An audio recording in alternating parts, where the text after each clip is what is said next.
8살 한서준의 세상은 언제나 명확한 논리와 숫자로 이루어져 있었다.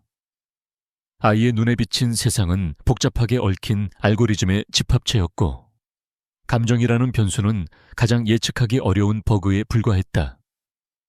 서준은 대부분의 시간 동안 그 버그를 무시하거나 혹은 자신만의 방식으로 해석하고 분류하며 지냈다. 하지만 오늘 서준은 자신의 연산 능력으로는 도저히 처리할 수 없는 거대한 오류와 마주하게 될 운명이었다. 모든 것은 폭풍 전의 고요함처럼 나른했던 토요일 오후에 시작되었다. 고급 세단의 뒷좌석은 숨막히는 침묵으로 가득 차 있었다. 운전기사가 모는 차는 강남의 번화 한 거리를 미끄러지듯 나아갔지만 차 안의 공기는 바깥의 활기찬 풍경과 대조적으로 무겁게 가라앉아 있었다. 서준의 아버지인 진성그룹의 전무 한상재는 조수석에 앉아 쉴 새 없이 스마트폰 화면을 쓸어내리고 있었다. 그의 미간에는 깊은 주름이 잡혀 있었고 가끔씩 터져나오는 짧은 한숨은 뒷좌석에 앉은 아내 김지수에게는 날카로운 비수처럼 느껴졌다. 김지수는 창밖으로 빠르게 스쳐 지나가는 풍경에 시선을 고정한 채 미동도 하지 않았다.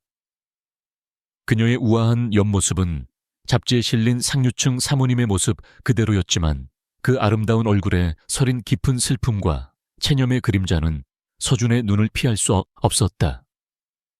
서준은 어머니의 감정을 하나의 데이터로 인식했다.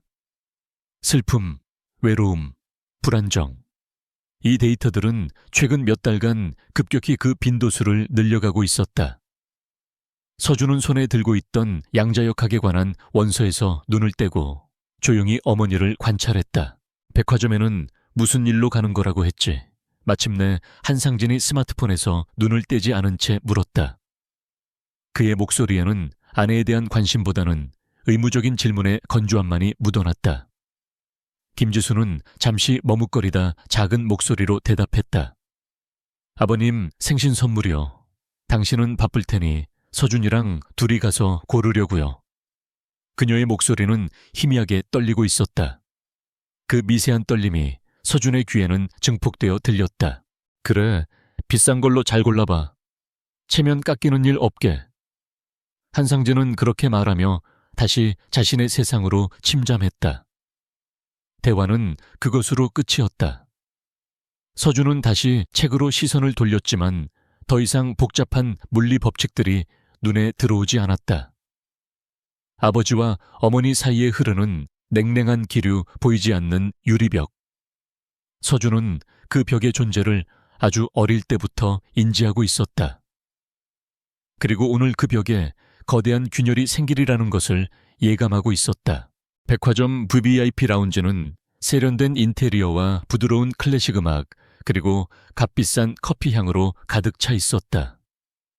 직원들은 한상진과 그의 가족을 보자마자 깍듯하게 허리를 숙이며 그들을 가장 안쪽의 조용한 자리로 안내했다.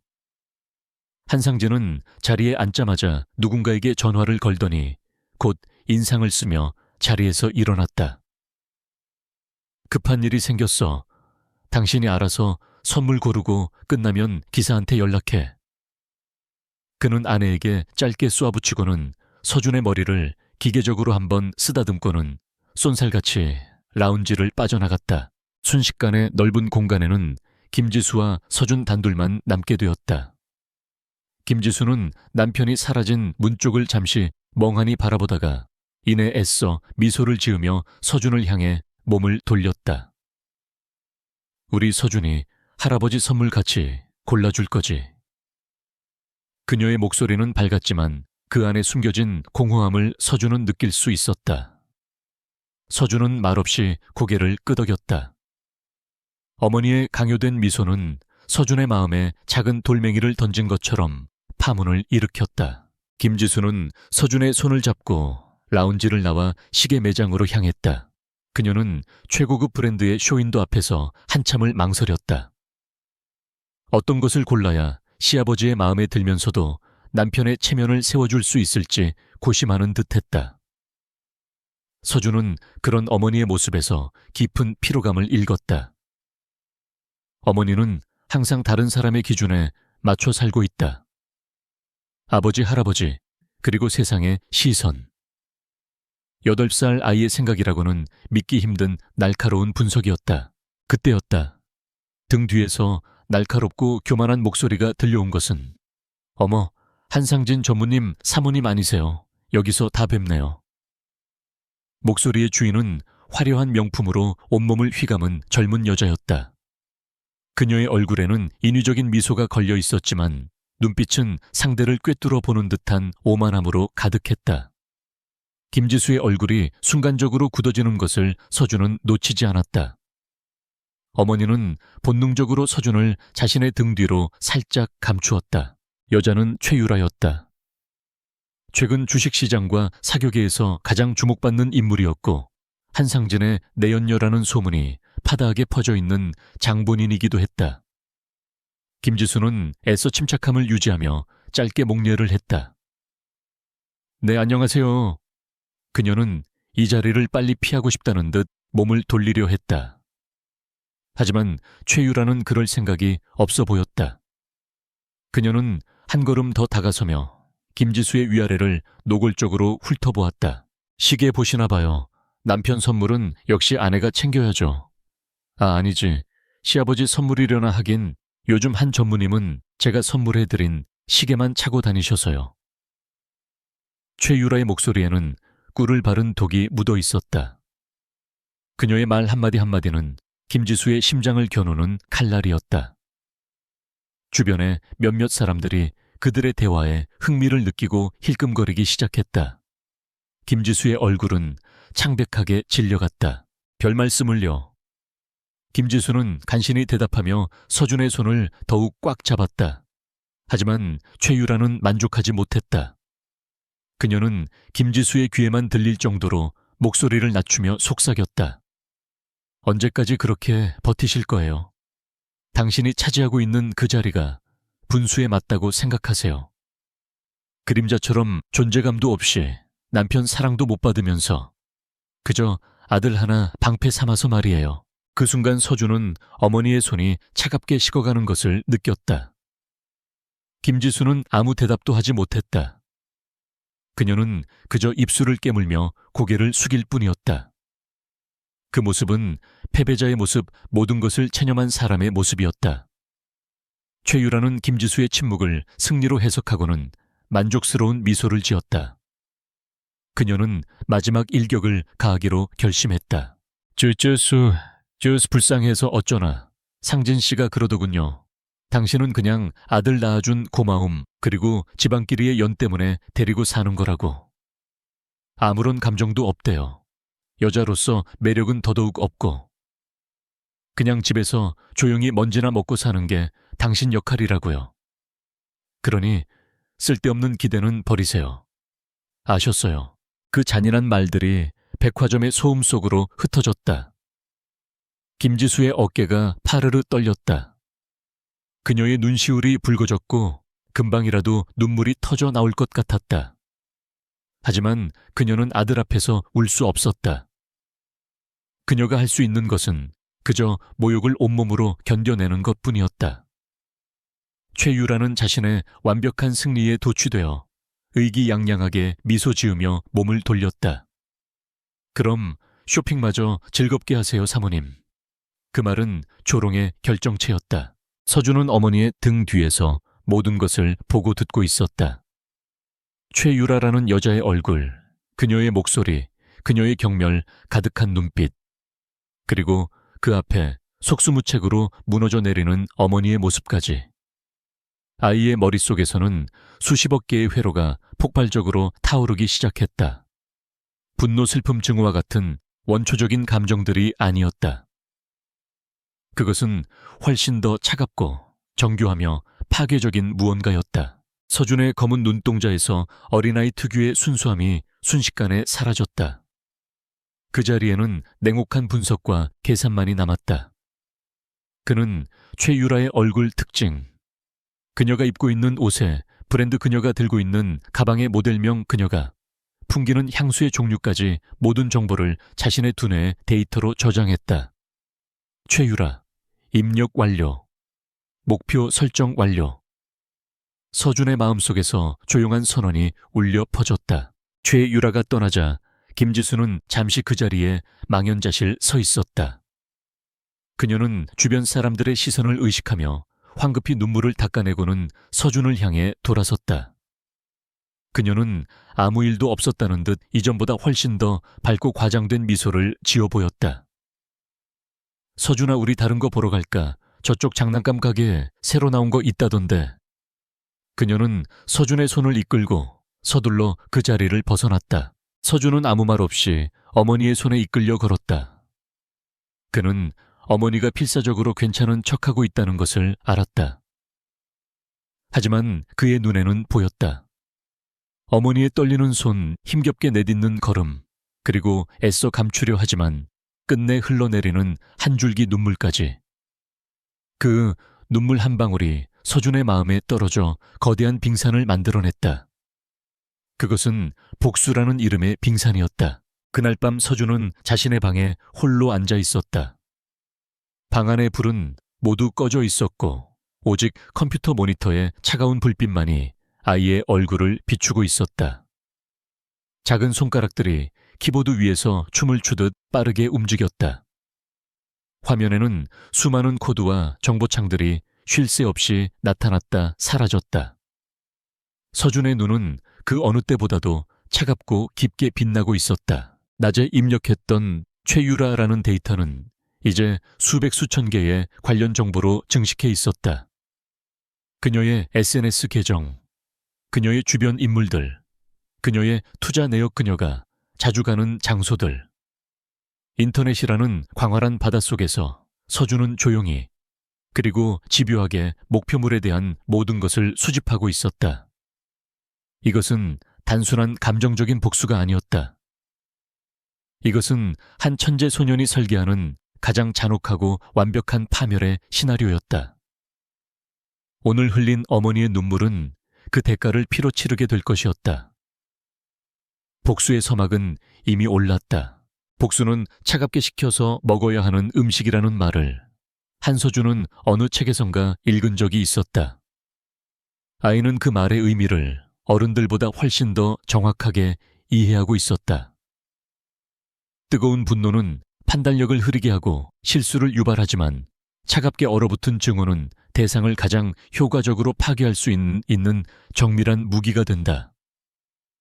어제의 사건 이후 서준의 마음속에 자리 잡은 것은 바로 그 얼음처럼 차가운 증오였다. 그것은 아이의 명석한 두뇌를 이전보다 훨씬 더 날카롭고 위험하게 만들었다. 다음 날 아침 한서준은 평소와 똑같은 시간에 일어났다.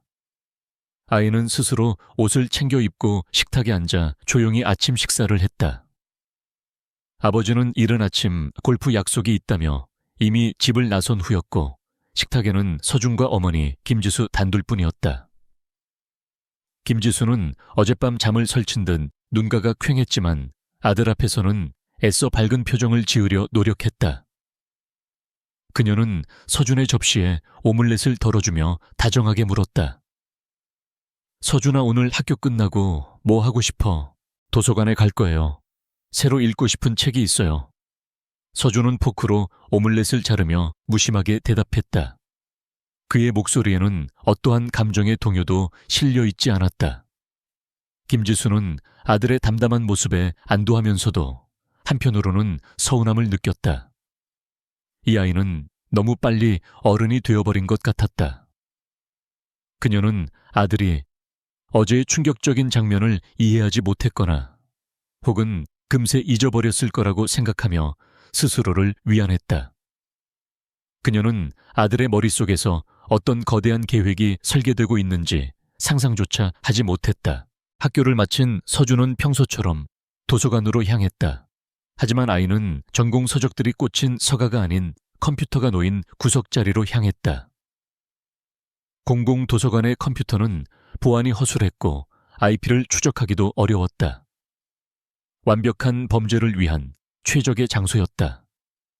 서준은 자리에 앉아 능숙하게 가상사설망에 접속하고 자신의 IP 주소를 여러 나라를 거치도록 우회시켰다. 이제 디지털 세상에서 한서준이라는 존재는 유령이나 다름없었다.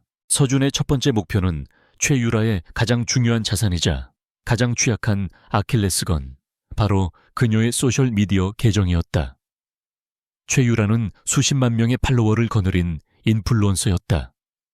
그녀의 부와 명성은 온라인에 공들여 쌓아 올린 완벽한 이미지에서 비롯되었다. 서준은 그 견고해 보이는 성에 아주 작은 균열을 내기로 결심했다. 계정을 해킹해서 삭제하거나 이상한 글을 올리는 것은 너무 유치하고 흔적이 남는 방식이었다. 서준의 방식은 훨씬 더 교묘하고 악랄했다. 서준은 최유라의 계정에 직접 침투하는 대신 그녀가 사용하는 서드파티 앱의 취약점을 공략했다.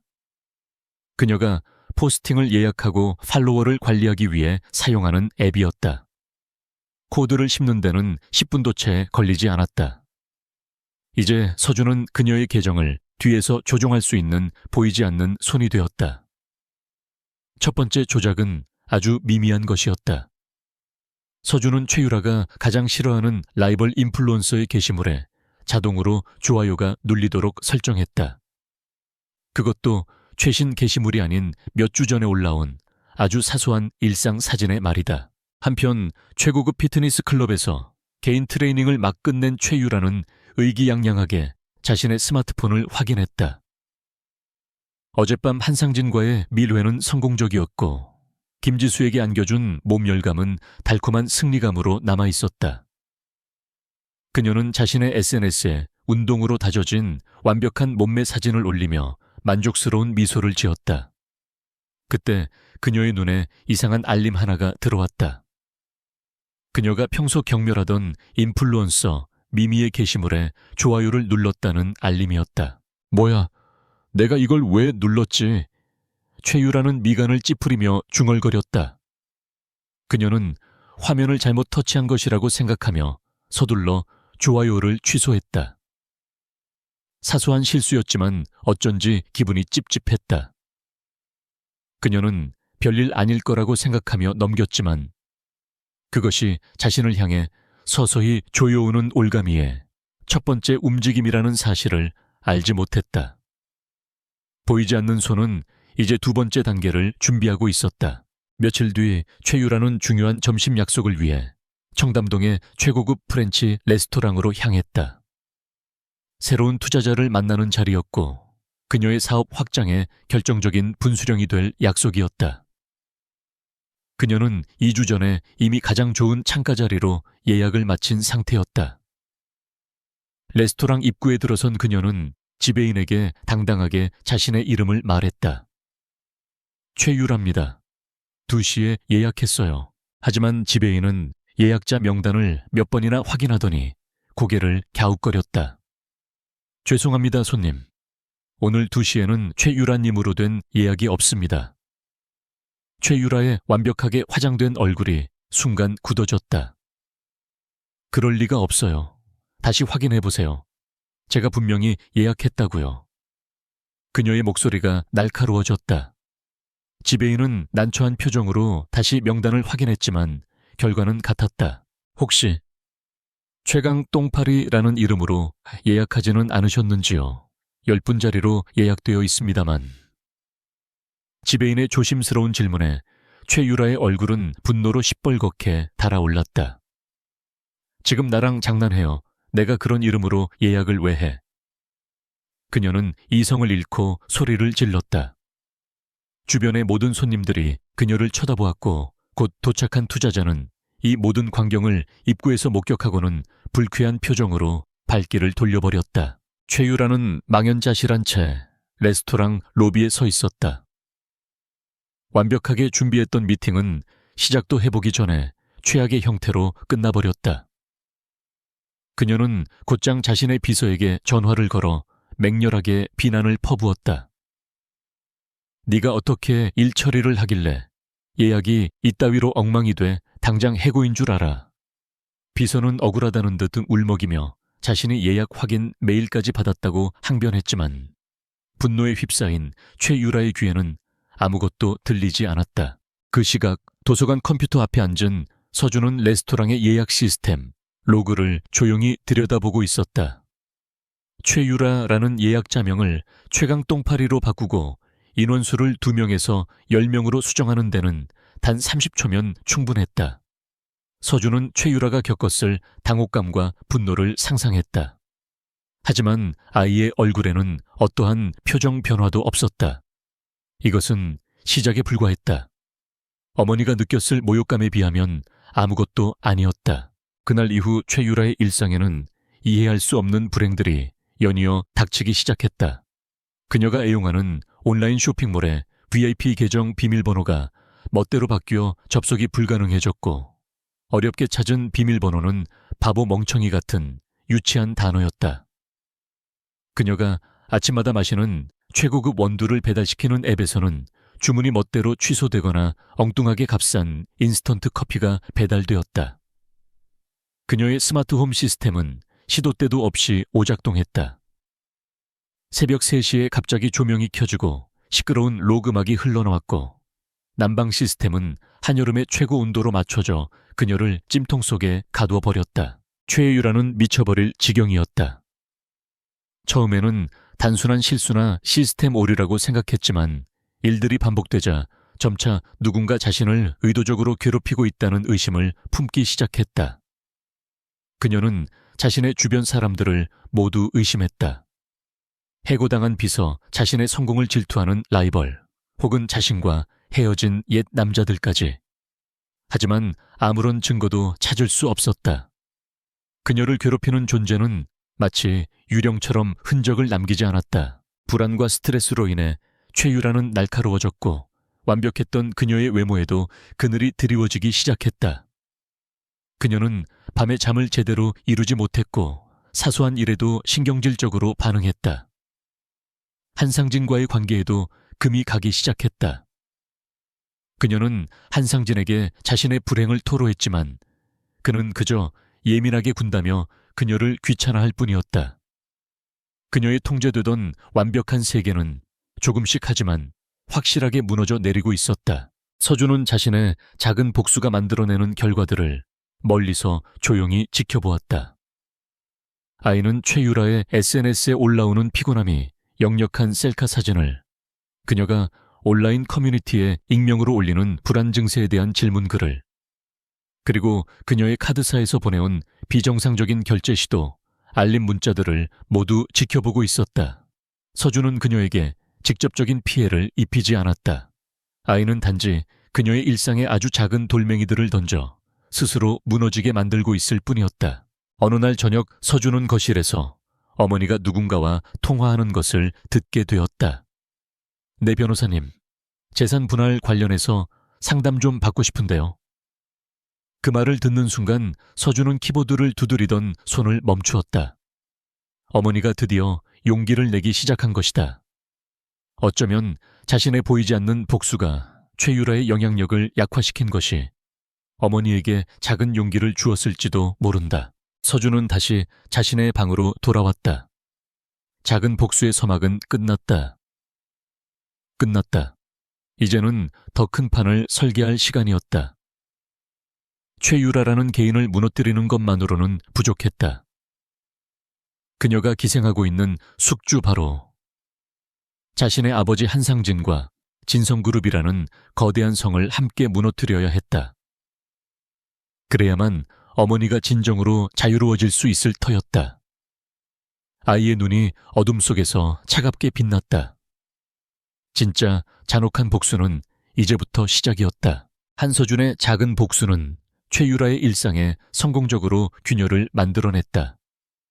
하지만 서준은 그것만으로는 충분하지 않다는 것을 알고 있었다. 표면을 긁어 상처를 내는 것만으로는 괴물의 심장을 멈출 수 없다. 어머니가 변호사와 상담을 시작했다는 사실은 서준에게 새로운 목표를 제시했다. 어머니가 법적인 투쟁에서 승리하고 완벽하게 자유로워지기 위해서는 최유라라는 존재가 아버지 한상진에게 얼마나 해로운 암적인 존재인지를 증명할 결정적인 증거가 필요했다. 단순한 괴롭힘의 단계를 넘어 서준은 이제 본격적인 정보 수집과 분석에 착수하기로 결심했다. 그의 목표는 최유라라는 화려한 가면, 뒤에 숨겨진 진짜 얼굴을 찾아내는 것이었다. 그녀의 과거, 그녀의 재산 형성 과정, 그리고 그녀가 아버지를 조종하는 방식까지 모든 것을 파헤쳐야 했다.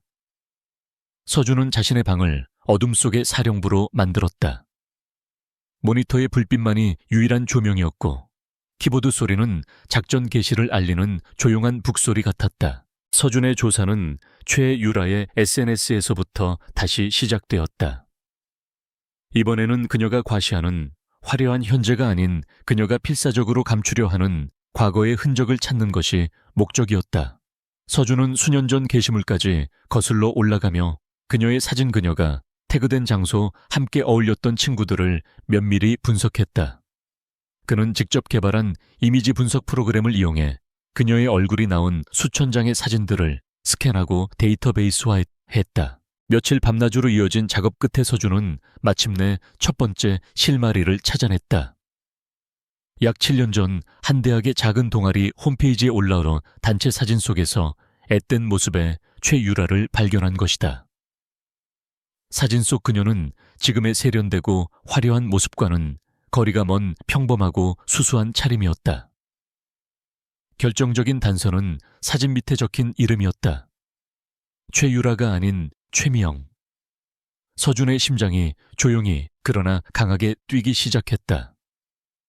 가면의 첫 번째 조각이 벗겨지는 순간이었다. 최미영이라는 새로운 키워드를 얻은 서준의 조사는 급물살을 탔다. 그는 대학 데이터베이스를 해킹해 그녀의 학적부를 열람했다. 그녀가 주장하던 부유한 집안 출신의 유학파라는 이력은 모두 거짓이었다. 그녀는 지방의 평범한 가정에서 태어나 장학금으로 간신히 서울의 대학을 다녔다. 졸업 후에는 작은 중소기업의 격리사원으로 잠시 일했던 기록도 발견되었다. 그녀의 인생은 어느 시점을 기준으로 완벽하게 세탁되어 있었다. 서준은 최미영이 최유라로 변신한 시점을 추적했다. 그녀가 중소기업을 그만둔 직후 그녀의 이름은 개명되었고 과거의 모든 흔적은 온라인상에서 사라지기 시작했다. 그 무렵부터 그녀는 상류층만 출입하는 멤버십 클럽이나 파티의 모습을 드러내기 시작했다. 서준은 그녀가 어떻게 그 높은 문턱을 넘을 수 있었는지 알아내야 했다. 그는 당시 사격의 인물들의 블로그나 오래된 온라인 커뮤니티의 게시물들을 샅샅이 뒤졌다.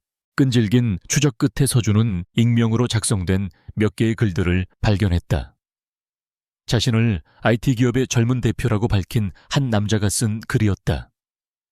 그는 미영이라는 이름의 여자에게 빠져 수억 원의 돈을 빌려주고 사업 투자금까지 지원했지만 결국 여자가 모든 것을 가지고 잠적했다는 내용의 하소연이었다. 글에 묘사된 여자의 인상착의와 수법은 최유라와 놀랍도록 일치했다. 서준은 비슷한 시기에 올라온 다른 피해자들의 글들도 찾아냈다. 모든 조각들이 하나의 그림을 완성해가고 있었다. 최유라 아니 최미영은 전문적인 사냥꾼이었다. 그녀는 자신의 젊음과 미모를 무기로 삼아 부유한 남자들에게 접근했고 그들의 재산을 교묘하게 갈취한 뒤 흔적도 없이 사라지는 일을 반복해왔다. 그녀의 희생자 명단에는 중소기업 대표, 전도 유망한 벤처 사업가, 심지어 은퇴한 고위 공무원까지 포함되어 있었다. 그녀는 남자를 파멸시키며 얻은 돈으로 자신을 성형하고 명품으로 치장하며 신분을 세탁해 더 높은 단계의 먹잇감을 찾아 나섰던 것이다. 그리고 그녀의 마지막 그리고 가장 큰 먹잇감이 바로 자신의 아버지 한상진이었다. 서준은 이제 최유라가 아버지를 어떻게 올가매고 있는지 알아내야만 했다. 이것은 이전의 조사와는 차원이 다른 문제였다. 개인의 과거를 추적하는 것을 넘어 기업과 연결된 복잡한 금융거래의 흐름을 꿰뚫어야 했다. 서준은 진성그룹의 보안망에 침투할 준비를 시작했다. 그것은 위험한 도박이었지만 망설일 이유는 없었다. 서준은 진성그룹의 회계 시스템에 직접 접근하는 대신 아버지 한상진의 개인 비서가 사용하는 업무용 컴퓨터를 목표로 삼았다. 비서의 컴퓨터는 그룹의 내부 정보와 전무의 개인적인 일정 및 재무정보에 접근할 수 있는 일종의 마스터키였다. 서준은 피싱 메일을 이용해 비서의 컴퓨터에 자신만의 백도어 프로그램을 심는 데 성공했다. 이제 서준은 한상진의 모든 것을 손바닥처럼 들여다볼 수 있게 되었다. 결과는 상상 이상으로 충격적이었다. 한상진은 지난 2년 동안 법인카드를 이용해 최유라에게 수십억 원에 달하는 돈을 사용했다. 그녀가 구입한 명품 가방 보석, 심지어 그녀가 사는 최고급 오피스텔의 월세까지 모두 진성그룹의 경비로 처리되고 있었다. 모든 지출은 거래처 접대비, 해외 투자 자문료와 같은 교묘한 항목으로 위장되어 있었다. 아버지는 회사 돈을 횡령하여 내연녀에게 상납하고 있었던 것이다. 하지만 그것이 전부가 아니었다. 서준은 더 깊은 어둠 속에서 훨씬 더 끔찍한 진실을 발견했다. 최유라는 한상진을 조종하여 조세 회피처인 버진 아일랜드에 여러 개의 유령 회사를 설립하게 했다. 그리고 한상진은 회사의 기밀 정보를 이용해 얻은 부당한 주식 시세 차익과 비자금을 이 유령 회사의 계좌로 빼돌리고 있었다. 그 모든 계좌의 실소유주는 바로 최유라였다. 서준은 온몸의 피가 차갑게 식는 것을 느꼈다. 최유라는 단순한 기생충이 아니었다. 그녀는 숙주인 아버지를 조종하여 회사의 근간을 좀먹게 만들고 그 피를 빨아 자신의 제국을 건설하고 있는 흡혈귀였다. 그녀는 아버지와의 관계가 끝나더라도 모든 것을 가지고 떠날 수 있는 완벽한 탈출 계획까지 세워두었던 것이다. 만약 이 사실이 세상에 알려진다면 아버지 한상진은 횡령과 배임 주가 조작 혐의로 구속될 것이고 진성그룹은 회복 불가능한 타격을 입게 될 터였다. 모든 진실을 마주한 서준의 마음속에서 작은 연민이나 동정심은 완전히 사라졌다. 아버지는 어리석은 피해자인 동시에 욕망에 눈이 먼 공범이었다. 그리고 최유라는 용서받을 수 없는 악 그 자체였다. 이 싸움은 단순히 어머니의 이혼 소송을 돕는 차원을 넘어섰다. 이것은 가족의 명예와 재산을 지키고 썩어버린 뿌리를 도려내는 거대한 수술이 되어야 했다. 서준은 지난 며칠간 수집한 모든 자료들을 하나의 암호화된 파일로 정리했다. 최유라의 과거 신상 정보 그녀에게 당한 피해자들의 증언, 한상진의 법인카드 사용 내역, 그리고 유령 회사로 흘러들어간 자금의 흐름까지. 그것은 최유라와 한상진의 파멸을 알리는 판도라의 상자였다. 서준은 파일의 이름을 프로젝트 메두사라고 저장했다. 신화 속에서 아름다운 얼굴을 하고 있지만 그 눈을 본 모든 일을 돌로 만들어버리는 괴물. 최율에게 꼭 어울리는 이름이었다. 서준은 컴퓨터를 끄고 침대에 누웠다. 하지만 잠은 오지 않았다. 머릿속에서는 수만 가지 변수들을 고려한 복잡한 시뮬레이션이 쉴 새 없이 돌아가고 있었다. 이제 무기는 준비되었다. 남은 것은 가장 효과적인 시간과 장소를 골라 메두사의 목을 칠 단 한 번의 결정적인 공격을 감행하는 것뿐이었다. 8살 소년의 잔혹한 복수는 이제 막 두 번째 장을 넘기고 있었다.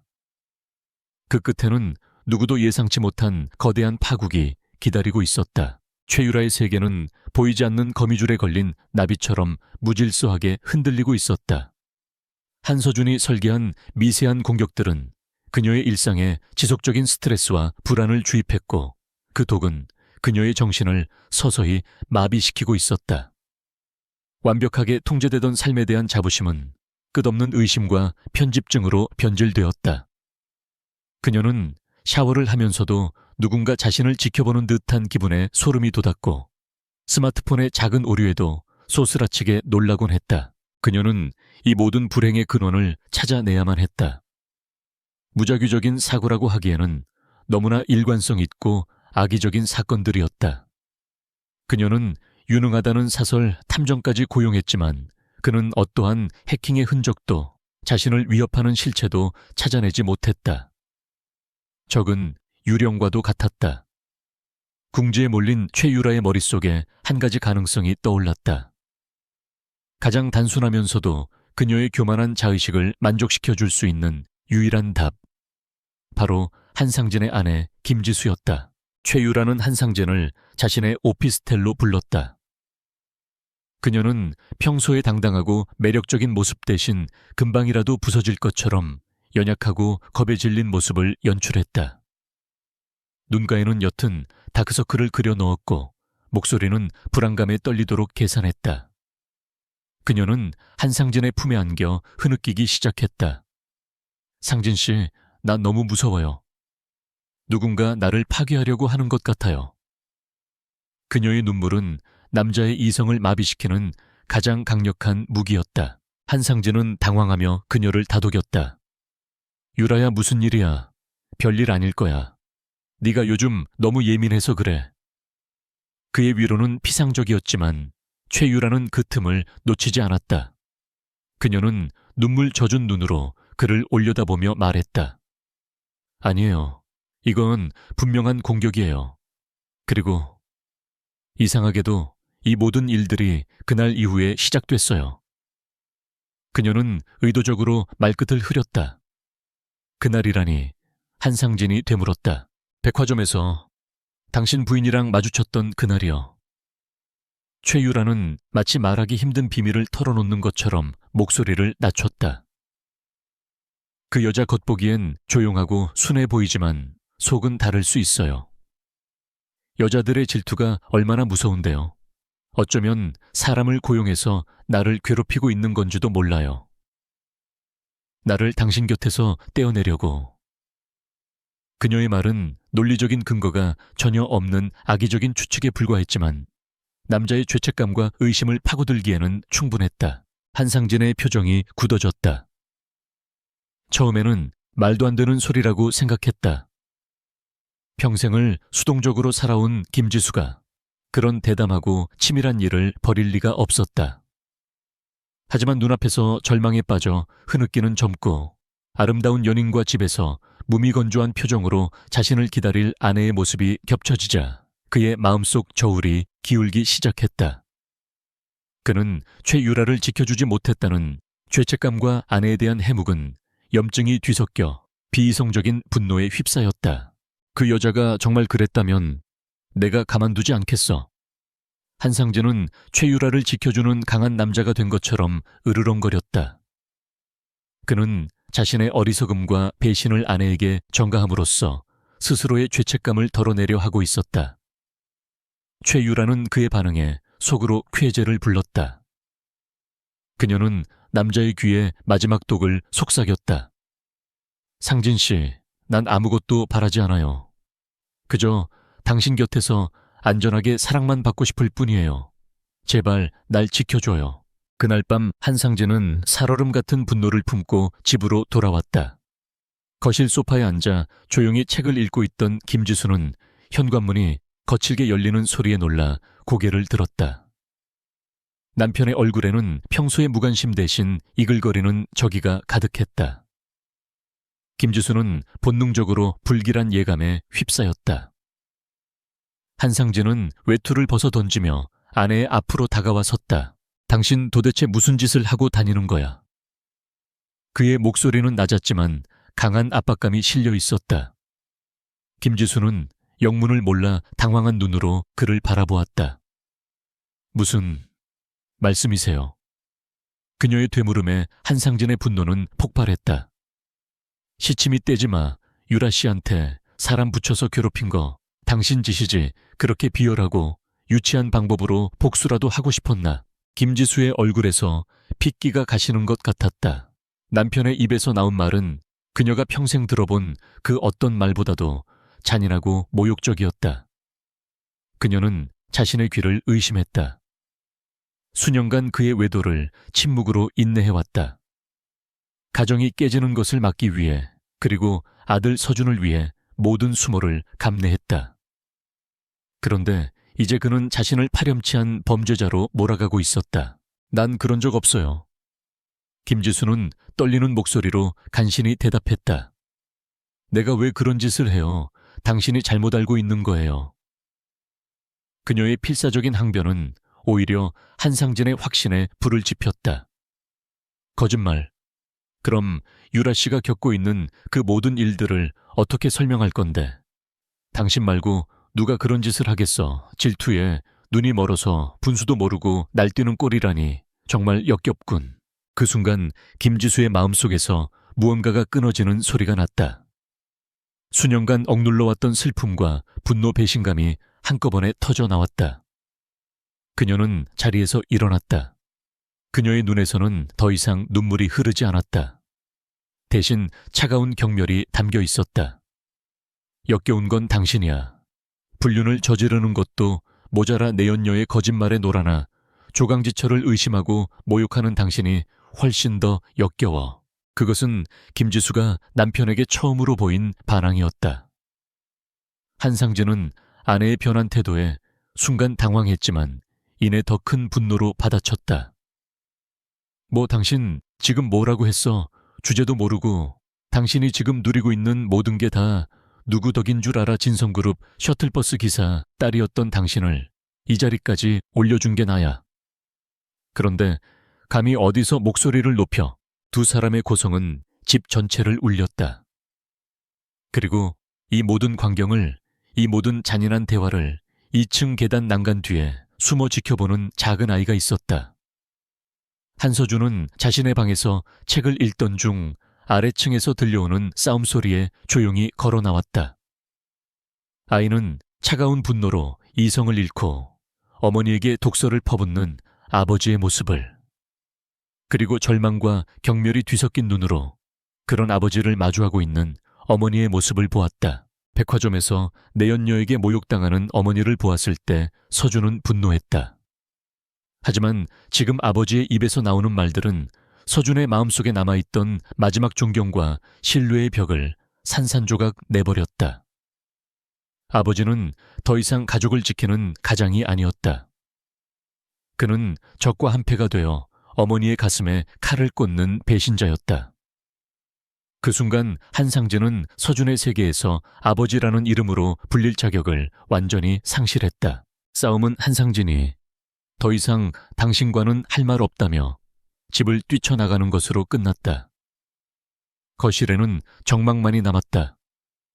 김지수는 무너져 내리듯 소파에 주저앉아 소리 없이 눈물을 흘렸다.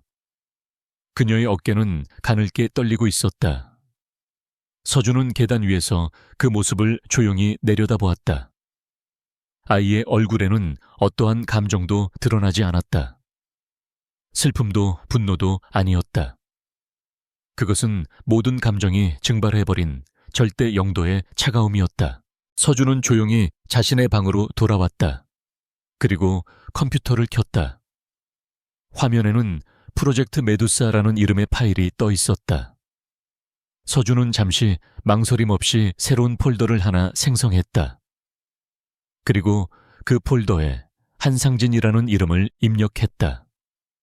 이전까지 그의 복수는 최유라라는 외부의 적을 향해 있었다. 아버지는 그저 어리석고 가여운 피해자라고 생각했다. 하지만 이제는 아니었다. 아버지는 공범이자 또 다른 제거 대상이 되었다. 이제 복수의 계획은 전면적으로 수정되어야 했다. 최유라 한 사람을 무너뜨리는 것만으로는 부족했다. 그녀가 기생하고 있는 숙주 아버지 한상진과 그가 가진 모든 것 진성그룹까지 함께 파멸시켜야만 했다. 그래야만 어머니를 이 지옥에서 완벽하게 해방시킬 수 있었다. 서준의 작은 손가락이 키보드 위에서 다시 움직이기 시작했다. 그것은 파멸의 교향곡을 연주하는 지휘자의 손놀림과도 같았다. 아버지의 배신은 소년의 복수를 훨씬 더 잔혹하고 무자비하게 만들었다. 아버지의 배신은 한서준의 마지막 남은 유대감을 완전히 끊어버렸다. 이제 아이의 마음속에는 그 어떤 망설임이나 동정심도 남아있지 않았다.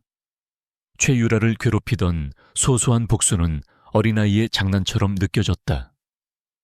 진짜 복수는 상대방이 가장 소중하게 생각하는 것을 빼앗고 그들이 쌓아 올린 모든 것을 눈앞에서 무너뜨리는 것이어야 했다. 그리고 한상진과 최유라에게 그것은 바로 진성그룹이라는 거대한 제국에서 비롯되는 돈과 권력이었다. 서준은 복수의 판을 새로 짜기 시작했다. 개인에 대한 공격이 아닌 시스템 자체를 목표로 삼아야 했다. 아이는 자신의 방을 전쟁지휘본부 삼아 진성그룹이라는 거대한 성을 무너뜨릴 공성 계획을 설계했다. 적의 가장 강력한 무기는 종종 가장 치명적인 약점이 되기도 한다.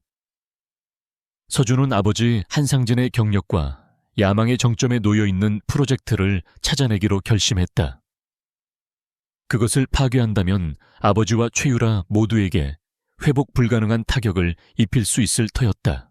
한상진의 비서 컴퓨터에 심어둔 백도어를 통해 서준은 그룹 내부의 모든 정보에 접근할 수 있었다.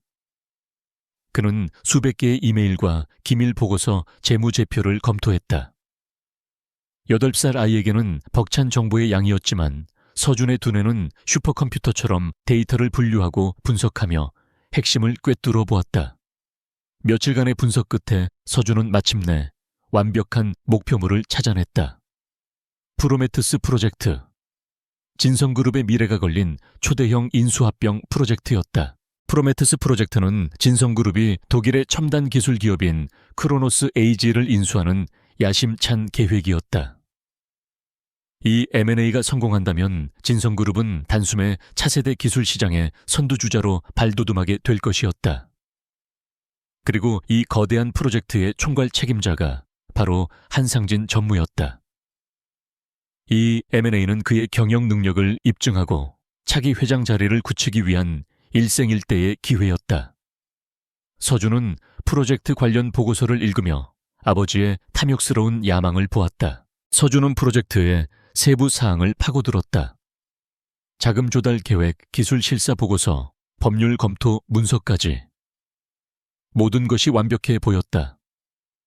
하지만 서준은 복잡하게 얽힌 자금 조달 구조에서 미세한 이질감을 느꼈다. 인수자금의 상당 부분이 케이맨 제도의 서류상으로만 존재하는 한 신생 투자사로부터 조달될 예정이었다. 그 회사의 이름은 시그너스 캐피탈이었다. 서준은 그 이름이 낯설지 않다고 느꼈다. 서준은 즉시 프로젝트 메두사 파일을 열어 대조 작업을 시작했다. 그리고 몇 분 뒤 아이의 입가에 얼음처럼 차가운 미소가 번졌다. 시그너스 캐피탈은 최유라가 아버지의 비자금을 빼돌려 설립한 유령 회사 중 하나였다. 모든 퍼즐 조각이 맞춰지는 순간이었다. 최유라는 단순히 아버지의 돈을 훔치는 것에 만족하지 않았다.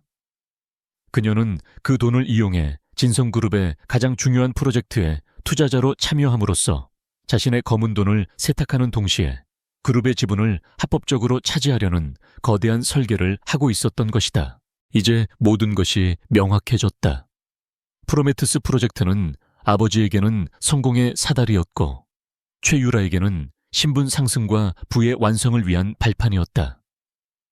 두 사람은 공동의 욕망으로 얽힌 공범 관계였으며 이 M&A는 그들의 탐욕이 낳은 거대한 바벨탑이었다.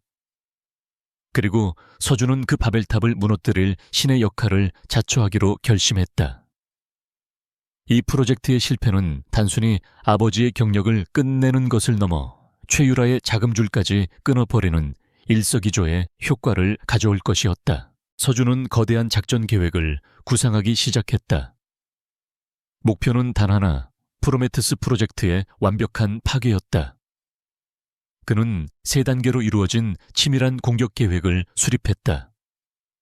첫 번째 단계는 정보전이었다. 그는 익명의 내부 고발자 혹은 냉철한 금융 분석가와 같은 여러 개의 가상 인격을 만들어낼 것이었다. 그리고 이들을 통해 M&A의 문제점을 암시하는 정보들을 온라인 주식 포럼이나 언론사 제보 메일로 조금씩 흘릴 계획이었다. 그가 흘릴 정보들은 명백한 허위 사실이 아니었다. 그는 크로노스 에이지의 재무제표에서 발견한 작은 문제점들, 인수 가격이 시장 평가보다 고평가되었다는 합리적인 의심, 그리고 양사 간의 기술 통합 과정에서 발생할 수 있는 잠재적인 위험들을 교묘하게 부풀릴 생각이었다. 이러한 정보들은 투자자들 사이에 불안과 의심의 씨앗을 뿌리고 진성그룹의 주가를 흔들어 M&A에 대한 부정적인 여론을 형성하게 될 것이었다. 두 번째 단계는 기술적 사보타주였다. 최종 계약을 위한 프레젠테이션이나 화상회의는 이 M&A의 성패를 가를 가장 중요한 순간이 될 터였다. 서준은 그 순간을 노려 결정적인 혼란을 야기할 계획이었다. 그는 프레젠테이션 파일의 핵심적인 재무 데이터를 마지막 순간에 미세하게 수정하거나 독일과의 화상회의 시스템에 의도적인 오류를 발생시켜 소통을 방해하는 방법을 구상했다. 작은 기술적 결함이 수조 원짜리 계약 전체에 대한 신뢰를 무너뜨릴 수 있었다. 마지막 세 번째 단계이자 가장 결정적인 공격은 치명적 증거의 폭로였다. 여론을 흔들고 기술적인 문제를 일으키는 것만으로는 부족했다. M&A를 완전히 무산시키고 아버지와 최유라를 법의 심판대에 세우기 위해서는 그들의 부패를 증명할 스모킹건이 필요했다. 서준은 최유라의 유령 회사로 흘러들어간 비자금의 흐름을 명확하게 보여주는 비밀 장부나 이면 계약서가 분명히 존재할 것이라고 확신했다. 정보전과 기술적 사보타주가 연막 작전이라면 이 비밀 장부를 찾아내는 것이 이번 작전의 핵심 목표였다. 거대한 설계도가 완성되었다. 서준은 자신의 계획을 한치의 오차도 없는 알고리즘처럼 완벽하게 다듬었다. 아이의 눈에는 더 이상 두려움이나 죄책감이 보이지 않았다. 오직 목표를 향한 냉철한 이성과 강철 같은 의지만이 존재할 뿐이었다. 그는 책상 위에 놓여있던 가족 사진을 집어들었다. 사진 속에는 어색하게 웃고 있는 아버지와 슬픈 미소를 짓고 있는 어머니, 그리고 아무 표정 없는 어린 시절의 자신이 있었다. 서준은 잠시 사진을 바라보다가 조용히 사진을 뒤집어 책상 위에 내려놓았다. 사진 속에 행복했던 가족은 이미 존재하지 않는 신기루에 불과했다. 과거에 한서준은 죽었다. 이제 남은 것은 어머니를 지키기 위해, 그리고 정의를 구현하기 위해 스스로 악마가 되기를 선택한 복수자뿐이었다. 진성그룹이라는 거대한 성벽을 향한 한 천재 소년의 보이지 않는 전쟁이 이제 막 시작되려 하고 있었다. 그 누구도 이 작은 소년이 거대한 제국을 뒤흔들게 되리라고는 상상조차 하지 못했다. 거대한 계획의 첫 번째 톱니바퀴가 움직이기 시작했다. 한서준은 폭풍의 눈이 되어 자신이 만들어낼 거대한 혼란의 중심에서 침착하게 다음 단계를 준비했다. 그의 첫 번째 임무는 디지털 세상에 자신의 흔적을 남기지 않으면서도 진성그룹을 뒤흔들 수 있는 강력한 목소리를 만들어내는 것이었다. 아이는 베리타스 세븐이라는 이름의 유령을 창조했다. 라틴어로 진실을 의미하는 이름이었다. 그것은 앞으로 벌어질 모든 일에 대한 서준 나름의 명분이자 선전포고였다. 서준은 다크웹을 통해 완벽하게 신원이 보장되는 이메일 계정을 만들고 해외 서버를 이용하는 암호화된 블로그를 개설했다. 그는 바로 본론으로 들어가지 않았다. 대신 업계의 주요 이슈에 대한 날카로운 분석 글 몇 개를 블로그에 올렸다. 그의 글은 성인의 지식과 전문가의 통찰력을 담고 있었고 곧 소수의 금융 분석가들 사이에서 정체불명의 농객으로 입소문을 타기 시작했다. 신뢰라는 무기를 장착하기 위한 철저한 밑 작업이었다. 기반을 다진 서준은 마침내 첫 번째 공격을 개시했다. 그의 목표는 탐사보도로 유명한 경제 전문 기자였다. 서준은 베리타스 세븐의 이름으로 기자에게 짧고 암시적인 이메일을 보냈다.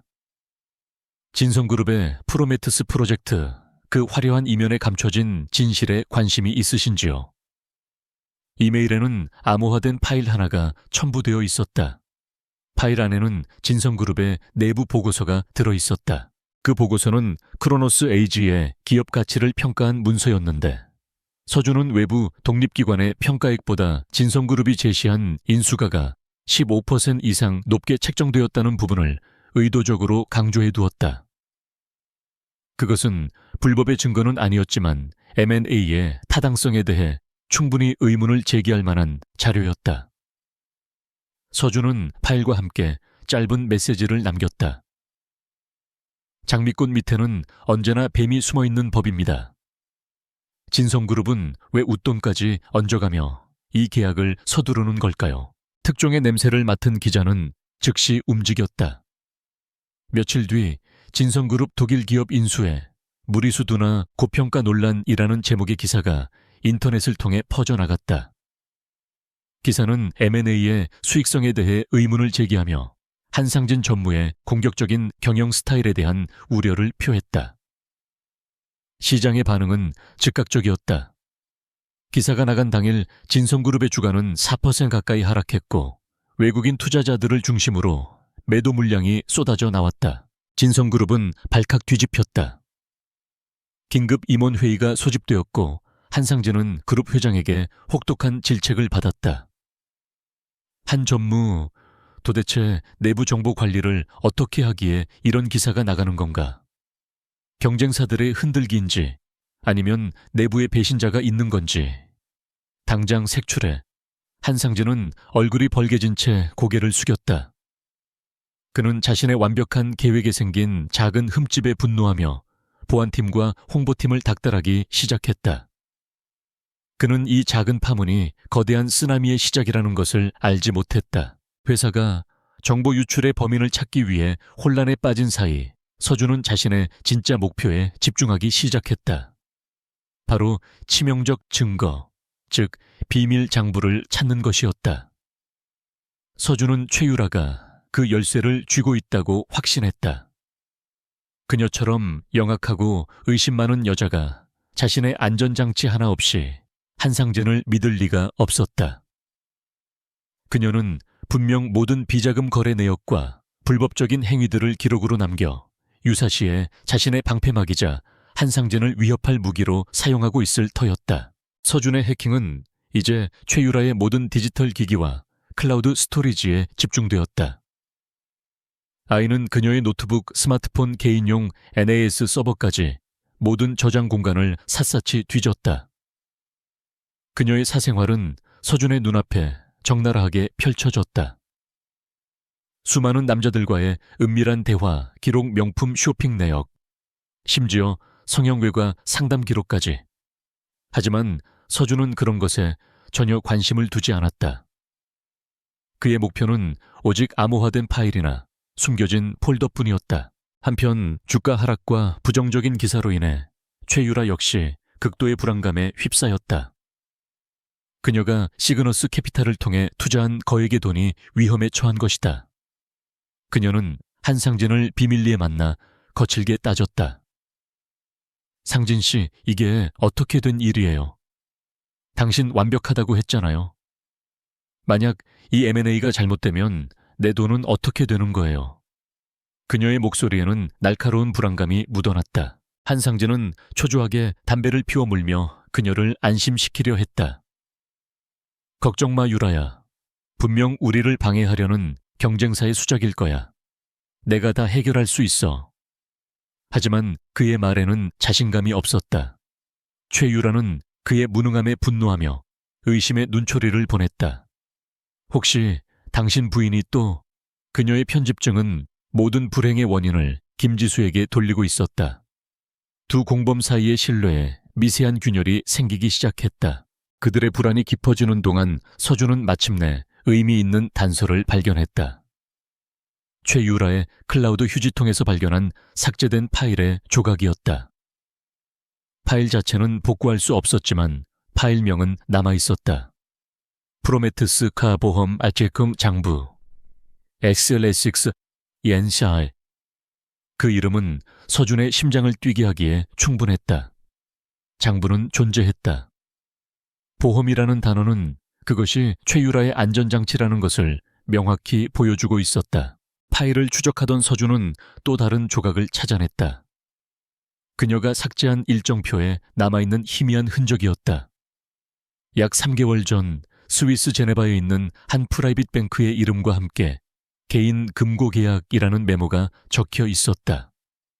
모든 것이 명확해졌다. 최유라는 디지털 파일의 위험성을 알고 있었다. 그녀는 모든 증거를 담은 장부를 USB나 외장 하드 같은 물리적 저장 장치에 담아 세상에서 가장 안전하다는 스위스 은행의 개인 금괴에 보관하고 있었던 것이다. 그 순간 서준은 디지털 세상에서의 추적에는 한계가 있다는 것을 깨달았다.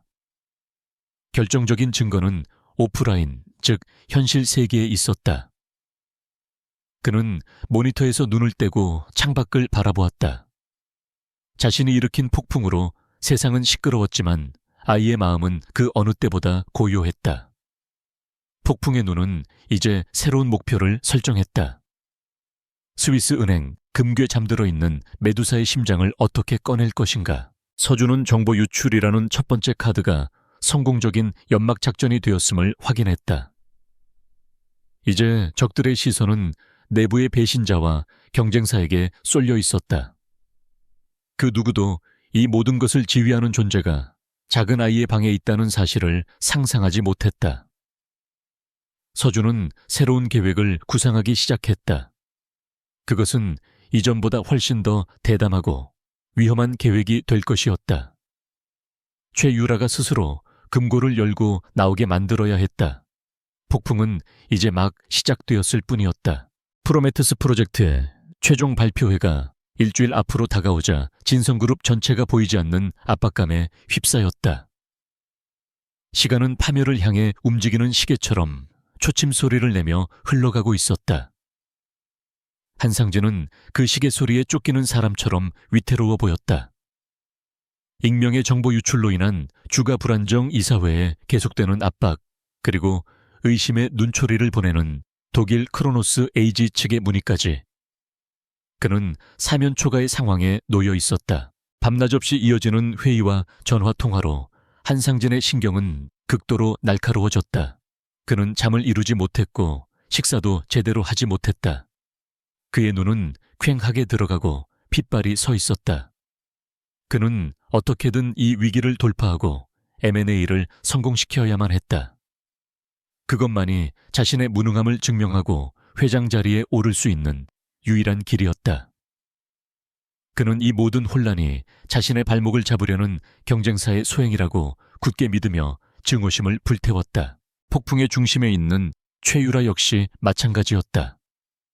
그녀는 자신의 모든 것을 건 거대한 도박이 실패할지도 모른다는 공포에 사로잡혔다. 그녀는 더 이상 한상진을 믿을 수 없었다. 그가 이 위기를 해결하지 못한다면 자신의 돈과 미래는 모두 물거품이 될 터였다. 그녀는 한상진에게 쉴 새 없이 전화를 걸어 닥달했지만 돌아오는 것은 짜증 섞인 고함뿐이었다. 두 공범은 위기 앞에서 서로를 믿지 못하고 각자의 생존을 모색하기 시작했다. 이 모든 혼란을 만들어낸 한서준은 고요한 자신의 방에서 다음 작전을 구상하고 있었다. 비밀 장부가 스위스 은행 금괴에 있다는 사실을 알아낸 이상 이제는 그것을 세상 밖으로 끌어낼 방법을 찾아야 했다. 아이는 덫을 놓기로 결심했다. 최유라가 스스로 스위스로 날아가 금고를 열고 제 발로 함정 속으로 걸어 들어오게 만들어야 했다. 그러기 위해서는 그녀가 가진 가장 큰 공포를 자극할 미끼가 필요했다. 서준은 다시 베리타스 세브리의 가면을 썼다. 이번에는 훨씬 더 대담하고 위험한 미끼를 던질 생각이었다. 그는 금융감독원과 가장 공격적인 탐사보도 매체에 동시에 익명의 제보 메일을 보냈다. 지난번처럼 단순한 의혹 제기가 아니었다. 이번 제보는 훨씬 더 구체적이고 위협적이었다. 메일에는 프로메테스 프로젝트의 자금 조달 과정에 정체불명의 케이맨 제도 법인이 깊숙이 관여하고 있다는 내용이 담겨 있었다. 서준은 시그너스 캐피탈이나 최유라의 이름을 직접적으로 언급하지는 않았다. 하지만 그는 법인이 설립된 정확한 날짜 등록을 대행한 로펌의 이름, 그리고 자금이 유입된 대략적인 경로를 암시하는 정보를 함께 흘렸다. 그것은 나는 너희의 비밀을 알고 있다는 명백한 경고였다. 이 정보는 금융당국이 자금 세탁 혐의로 공식적인 조사에 착수하게 만들기에 충분한 미끼였다. 미끼는 즉시 효과를 발휘했다.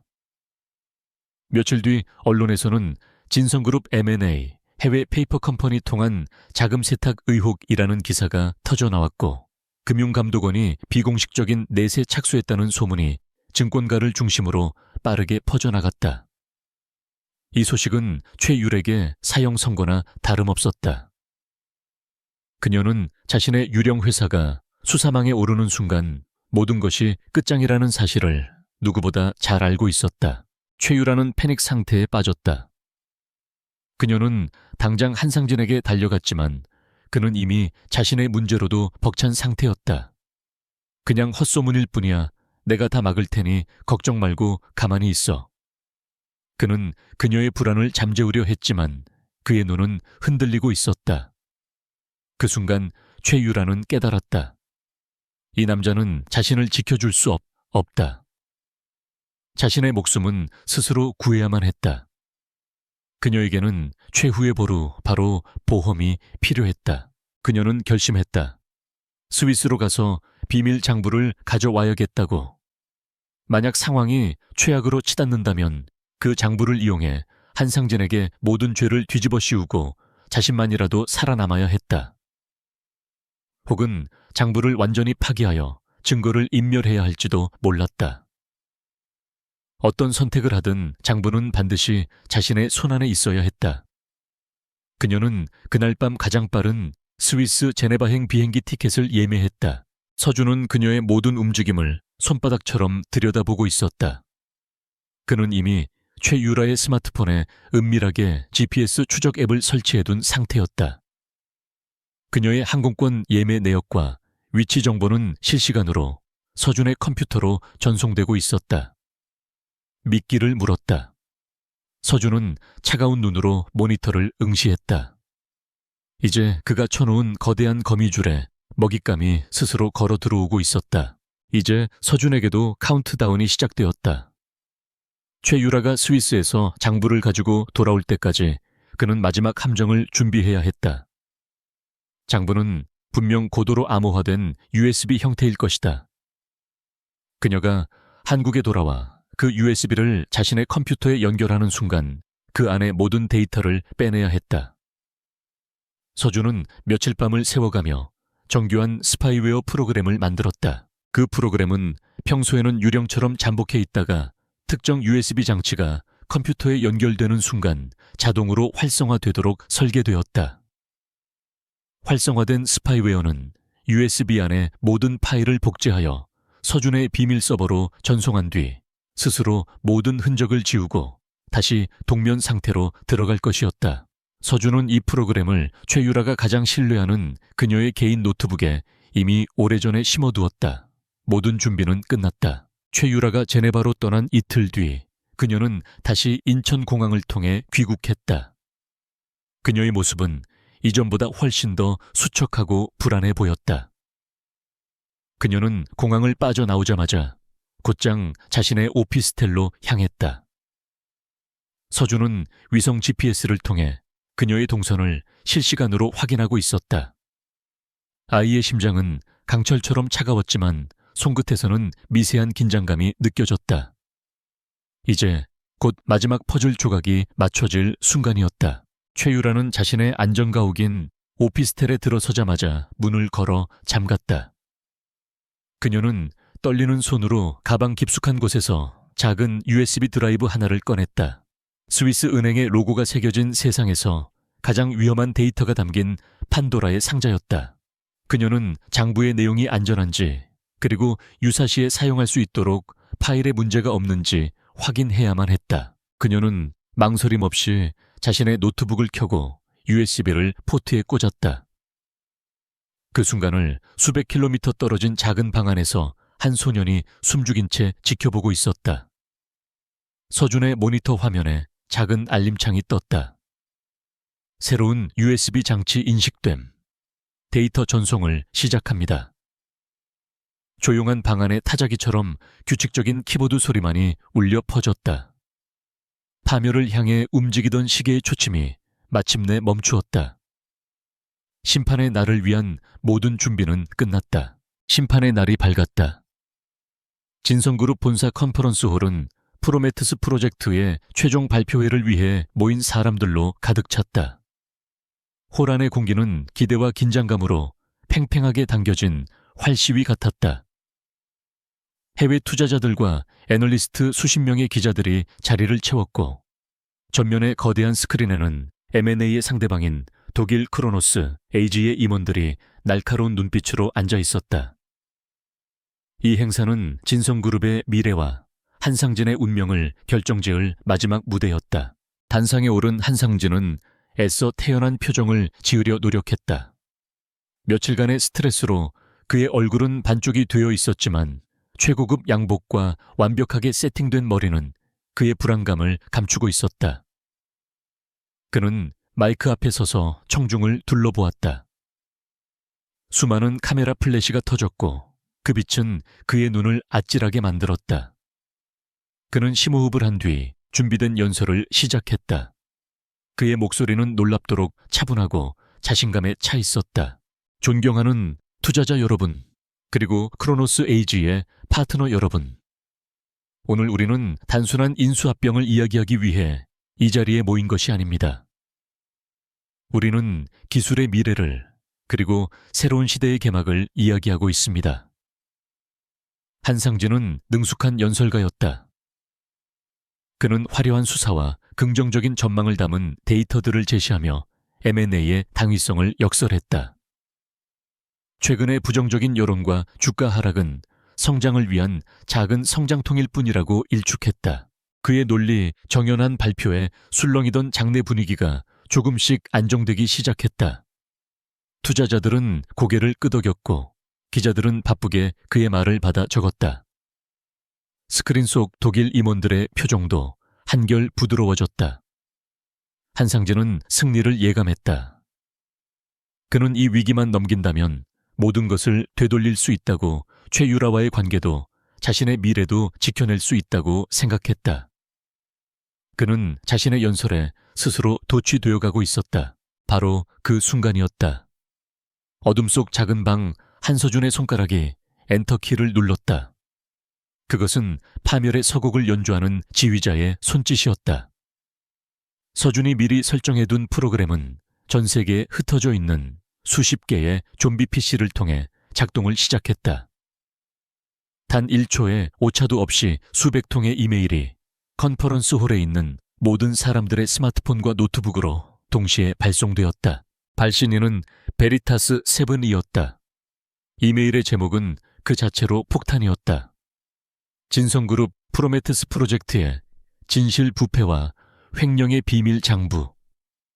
사람들은 처음에는 스팸 메일이라고 생각했다. 하지만 제목을 본 몇몇 기자들의 표정이 굳어지기 시작했고 그들은 홀린 듯이 첨부 파일을 열었다. 그리고 그 순간 장내를 지배하던 고요한 질서는 순식간에 무너져 내렸다. 세상에 누군가의 입에서 터져나온 낮은 탄성은 혼돈의 시작을 알리는 신호탄이었다. 첨부된 파일은 프로메테스 보험점 장부였다. 최유라가 스위스 은행에서 가져온 바로 그 파일이었다. 서준은 파일의 암호를 해독하고 그 내용을 누구나 쉽게 이해할 수 있도록 완벽하게 정리해 두었다. 파일 안에는 한상진이 최유라의 유령 회사인 시그너스 캐피탈로 빼돌린 비자금의 상세 내역 M&A를 위해 정관계 인사들에게 뿌린 뇌물의 목록, 그리고 모든 거래를 증명하는 은행 송금 기록의 스캔본까지 담겨 있었다. 장내는 순식간에 아수라장으로 변했다.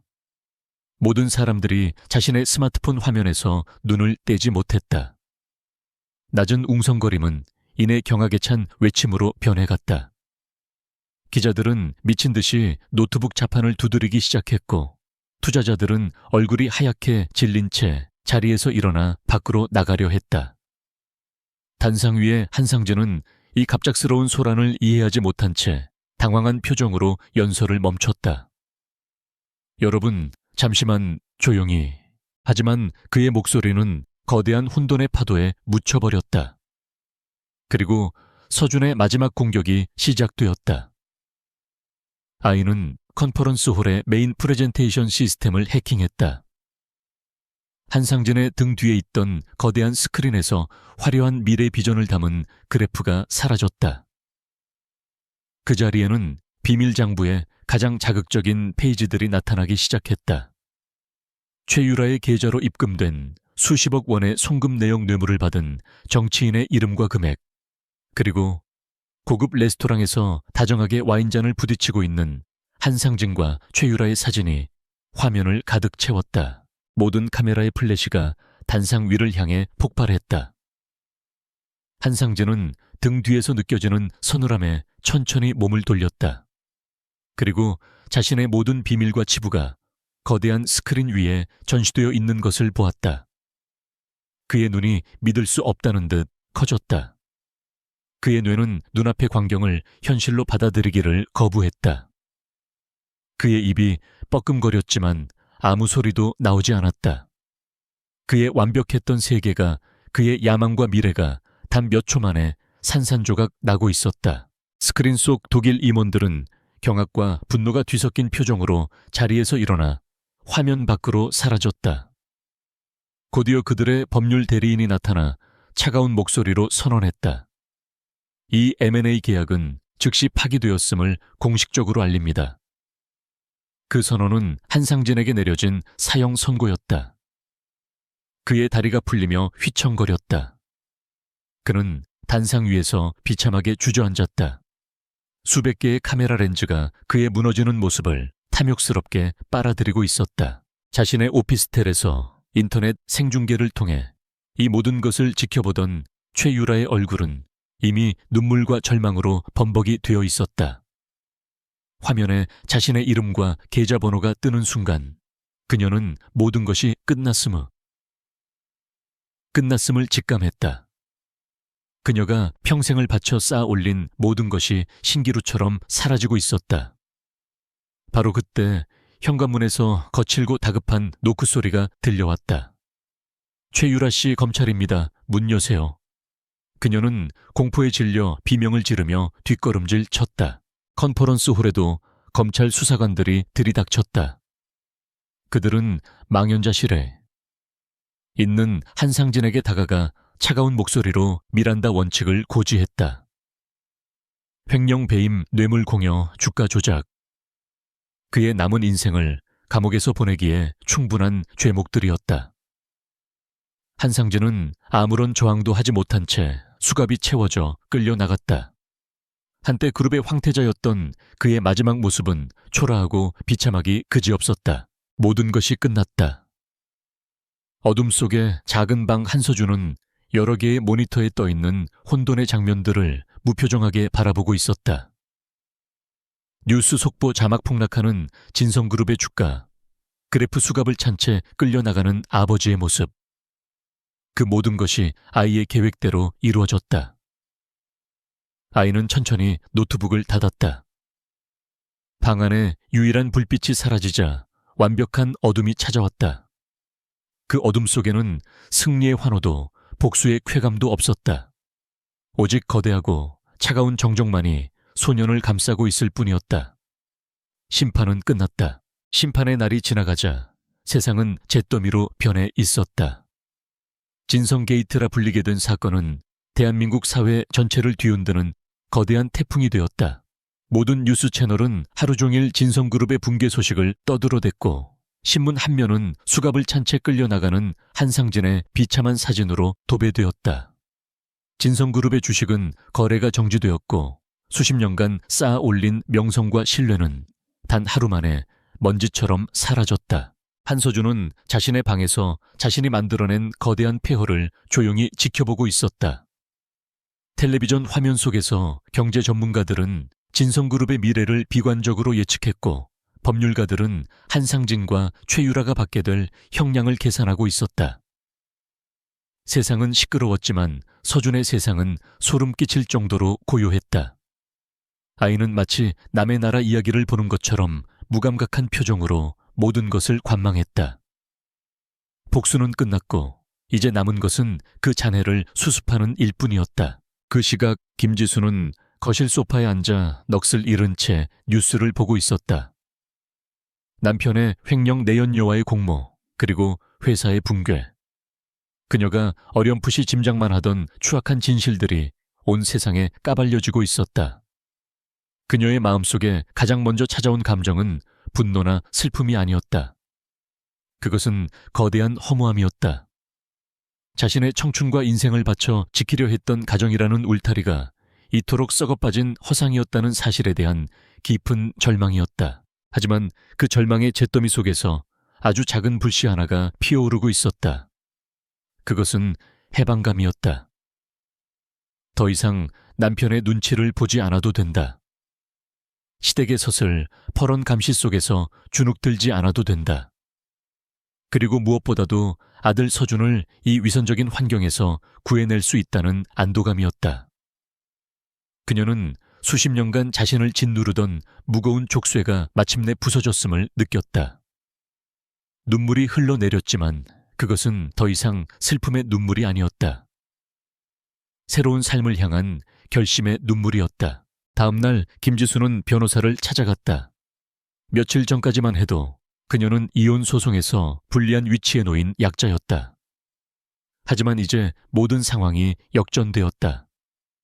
변호사는 그녀에게 한상진의 유책 사유가 명백하므로 위자료와 재산 분할에서 압도적으로 유리한 고지를 점령했다고 설명했다. 또한 검찰 수사가 시작되기 전에 서준과 그녀의 명의로 된 재산을 한상진의 불법 자금과 분리하여 지켜내는 것이 급선무라고 조언했다. 김지수는 변호사의 말을 들으며 고개를 끄덕였다. 그녀의 눈빛에는 이전의 불안과 유약함 대신 강한 의지와 결단력이 서려 있었다. 해주세요. 제가 가진 모든 권리를 사용해서 그 사람에게서 제 아들과 제 인생을 되찾겠어요. 그녀의 목소리는 작았지만 그 어떤 말보다도 단단했다. 그녀는 더 이상 진성그룹의 안주인이 아니었다. 그녀는 아들을 지켜야 하는 어머니 김지수로 다시 태어나고 있었다. 한편 구치소에 수감된 한상진은 모든 것을 잃은 후에야 자신이 얼마나 어리석었는지 깨닫고 있었다. 하지만 그의 후회는 가족에 대한 미안함이 아니었다. 자신의 야망과 인생이 한순간에 무너져 내린 것에 대한 분노와 자기 연민뿐이었다. 그는 검찰 조사에서 모든 죄를 최율에게 떠넘기려 발버둥 쳤다. 그녀가 자신을 유혹했고 그녀의 사치 때문에 어쩔 수 없이 회사 돈에 손을 댔다고 비겁하게 변명했다. 최유라 역시 마찬가지였다. 화려한 명품 대신 수임복을 입은 그녀는 예전의 교만함을 모두 잃고 히스테릭하게 울부짖었다. 그녀는 조사실에서 한상진이야말로 모든 것을 주도한 주범이며 자신은 그저 이용당했을 뿐이라고 주장했다. 서로를 향한 욕망으로 뜨거웠던 두 남녀는 파멸 앞에서 서로를 물어뜯는 추악한 짐승으로 변해 있었다. 그들의 사랑은 결국 돈과 욕망 위에 세워진 모래성이었을 뿐이다. 서준은 이 모든 소식을 뉴스를 통해 접했다. 아버지는 비겁했고 최유라는 어리석었다. 그들은 자신들이 저지른 죄의 무게만큼의 대가를 치르고 있었다. 정의는 실현되었다. 어머니는 자유를 되찾았다. 모든 것이 아이의 계획대로 완벽하게 이루어졌다. 그런데 왜일까? 서준의 마음은 텅 빈 것처럼 공허했다. 승리의 기쁨도 복수의 쾌감도 느껴지지 않았다. 아이는 자신의 손을 내려다보았다. 이 작은 손이 키보드를 두드리던 이 10개의 손가락이 거대한 제국을 무너뜨리고 여러 사람의 인생을 파멸시켰다. 목표를 이루기 위해 사용했던 수단들은 결코 정의롭지 않았다. 해킹 여론, 조작 사생활 침해. 그는 어머니를 구하기 위해 기꺼이 괴물이 되었다. 그리고 이제 복수가 끝난 자리에는 지켜낸 어머니와 텅 빈 괴물만이 남았다. 그날 밤 김지수는 조용히 서준의 방으로 들어왔다. 그녀는 아들의 침대맡에 앉아 조용히 아들의 얼굴을 쓸어주었다. 서준아, 이제 다 끝났어. 엄마랑 너 이제부터 새로 시작하는 거야. 힘들었지? 그녀는 아들이 지난 몇 달간 집안의 끔찍한 분위기 속에서 얼마나 힘들었을지 짐작하며 미안한 마음을 전했다. 그녀는 자신의 아들이 이 모든 비극을 끝낸 설계자라는 사실은 꿈에도 상상하지 못했다. 서준은 아무 말 없이 어머니를 바라보았다. 어머니의 얼굴에는 오랜만에 편안한 미소가 떠올라 있었다. 그 미소를 보는 순간 서준은 자신이 한 일이 헛되지 않았음을 느꼈다. 비록 그 과정에서 자신의 영혼 일부가 부서져 내렸을지라도 아이는 어머니의 손을 꼭 잡았다. 그것은 아이가 할 수 있는 유일한 위로이자 앞으로 영원히 지켜나가야 할 비밀에 대한 무거운 다짐이었다.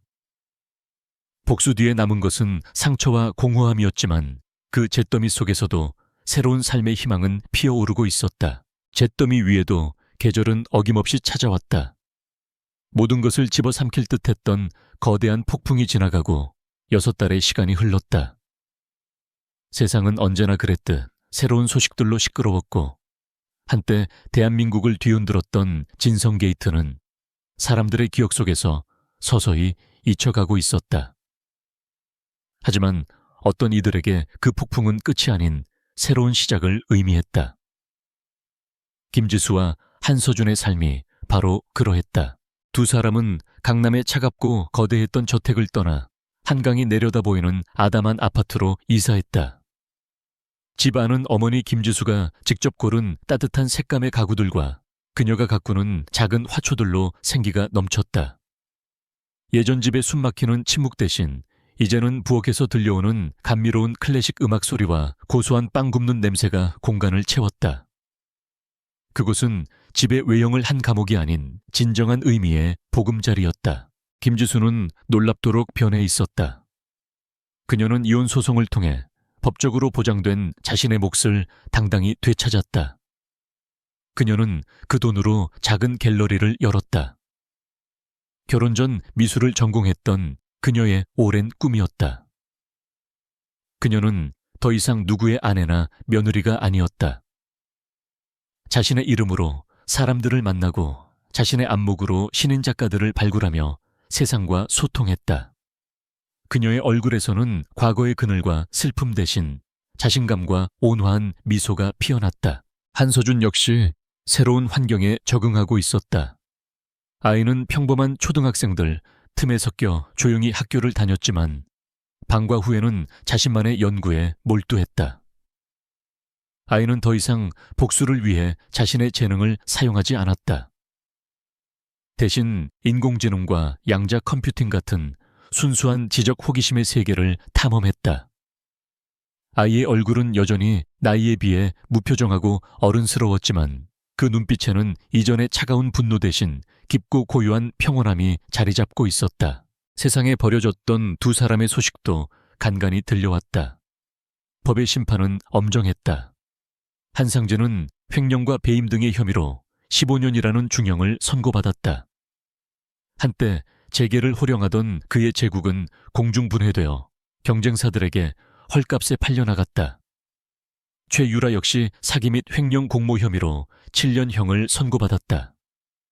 그녀는 법정에서 마지막까지 한상진에게 모든 죄를 떠넘기려 했지만 그들의 추악한 진실은 이미 온 세상에 드러난 후였다. 어느 주말 오후 김지수는 이삿짐 속에 남아있던 낡은 앨범을 정리하고 있었다. 앨범 속에는 빛바랜 가족 사진들이 가득했다. 그녀는 한 장의 사진 앞에서 손을 멈췄다. 서준이 막 초등학교에 입학했을 때 찍은 사진이었다. 사진 속 한상진은 무심한 표정으로 서 있었고 그녀 자신은 억지 미소를 짓고 있었다. 그리고 그들 사이에 선 어린 서준은 무슨 생각을 하는지 알 수 없는 묘한 얼굴을 하고 있었다. 이때는 참 힘들었지. 김지수는 혼잣말처럼 중얼거렸다. 그녀의 목소리에는 원망이나 슬픔이 아닌 담담한 회상이 담겨 있었다.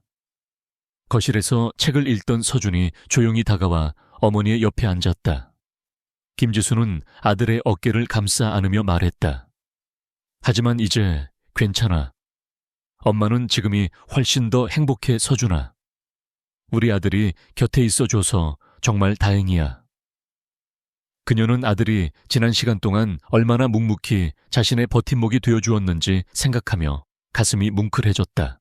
서준은 아무 말 없이 어머니에게 기댔다. 아이는 어머니가 결코 알지 못할 진실의 무게를 속으로 삼켰다. 어머니의 이 행복과 자유는 아들이 더러운 진흙탕 속에서 벌인 처절한 싸움의 대가였다. 아이는 자신의 어린 시절과 순수함을 제물로 바쳐 어머니를 구원했다. 그 사실을 생각하면 때때로 가슴 한구석이 시리게 아파왔지만 어머니의 평온한 미소를 보는 순간 모든 고통은 눈 녹듯 사라졌다. 그날 저녁 두 사람은 아파트 발코니에 서서 저물어가는 도시의 노을을 바라보고 있었다. 붉은 빛으로 물든 하늘과 강물, 그리고 하나둘씩 불을 밝히는 도시의 불빛들이 한 폭의 그림처럼 아름다웠다. 김지수는 서준의 손을 꼭 잡으며 말했다. 고마워 아들, 이렇게 멋진 풍경을 엄마에게 선물해줘서. 그녀의 말은 단순한 풍경에 대한 감사가 아니었다. 새로운 삶 자체를 선물해준 아들에 대한 깊은 고마움의 표현이었다. 서준은 대답 대신 어머니의 손을 마주 잡았다. 아이는 노을 지는 하늘을 바라보며 조용히 맹세했다. 어머니의 저 미소를, 이 평화를 깨뜨리는 것이 이 세상에 존재한다면 그것이 무엇이든 자신은 다시 한번 기꺼이 어둠 속으로 걸어 들어갈 것이라고. 그것은 소년의 잔혹한 복수가 남긴 유일한 흉터이자 가장 성스러운 약속이었다. 복수는 끝났지만 한서준의 싸움은 아직 끝나지 않았다. 아이는 이제 어머니의 가장 고유하고 강력한 수호자가 되었다. 세상은 아무도 알지 못할 것이다. 자신들의 발밑에서 거대한 제국을 무너뜨리고 새로운 시작을 만들어낸 존재가 바로 이 평범해 보이는 작은 소년이라는 사실을. 잿더미 속에서 피어난 새로운 삶은 그 모든 것을 짊어지기로 결심한 한 소년의 침묵과 희생 위에 세워진 고귀한 성이었다. 그리고 그 성 안에서 두 사람은 오랫동안 행복할 것이었다.